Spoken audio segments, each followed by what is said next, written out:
আজকে আমরা ক্লাস 6 গণিত বইয়ের 217 নম্বর পেজের কোষে দেখে 18 ও 11 দাগের কোশ্চেনটা করতে চলেছি। কি বলেছে? দুটি ধনাত্মক পূর্ণ সংখ্যা আর গুণফল 575 এবং ভাগ।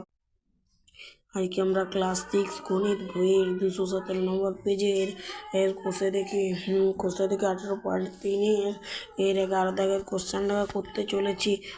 কি বলেছে দেখো। দুটি সংখ্যার গুণফল 1575 এবং ভাগফল 9/7 সংখ্যা দুটি কি হবে হিসাব করি। তাহলে এগুলো করতে চলেছি। দেখো আমার করা আছে অঙ্কটি। তাহলে দেখো অঙ্কটা এখানে বলেছে সংখ্যা দুটি কি আমরা সংখ্যা দুটি জানি না। আমরা সংখ্যা দুটি হয়তো জানি না, তাহলে জানি না অর্থাৎ কি ব্যবহার করতে পারি? প্রথম সংখ্যা। তাহলে প্রথম সংখ্যা গুণিত দ্বিতীয় সংখ্যা সমান 1575। দেখো দুটি সংখ্যার গুণফল 1575 বলেছে এবং ভাগফল 9/7। তাহলে প্রথম সংখ্যা বাই দ্বিতীয় সংখ্যা সমান 9/7 এবার লিখতে পারি। এখন যদি আমরা গুণ করি তাহলে এখন প্রথম সংখ্যা গুণিত দ্বিতীয় সংখ্যা গুণিত প্রথম সংখ্যা বাই দ্বিতীয় সংখ্যা। এবারে এইটা গুণ করতে হবে। তাহলে এখানে দ্বিতীয় সংখ্যা কেটে যাবে।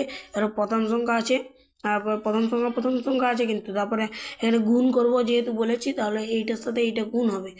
এই যে এইটার সাথে এইটা গুণ হবে, গুণ করলাম 7 দিয়ে এটা কেটে গেল। 225 গুণিত 9 তাহলে সমান 225 গুণিত 9 আছে।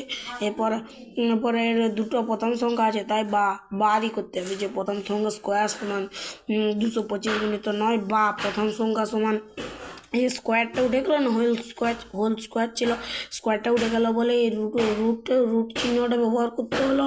তারপর এখানে কাটাকাটি করে 15 হলো। এবার 15 3 45।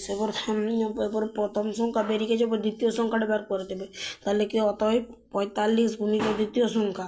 45 তো প্রথম সংখ্যা আমরা জানি, এবার দ্বিতীয় সংখ্যা বের করে দেবে। 45 গুণিত দ্বিতীয় সংখ্যা সমান আমরা জানি 1575। তাহলে 1575 বা দ্বিতীয় সংখ্যা। তাহলে 45টা বাইয়ের আকারে চলে যাবে ভাগের আকারে। তাহলে 1575 বাই 45 সমান 35। অতএব সংখ্যাগুলি হবে 45 বাই 35। এরপর তোমরা দেখে নেবে যে 45 আর 35 দিয়ে গুণ করলে এই 1575 হচ্ছে, ভাগ করলে 9/7 হচ্ছে। ঠিক আছে, টাটা বাই।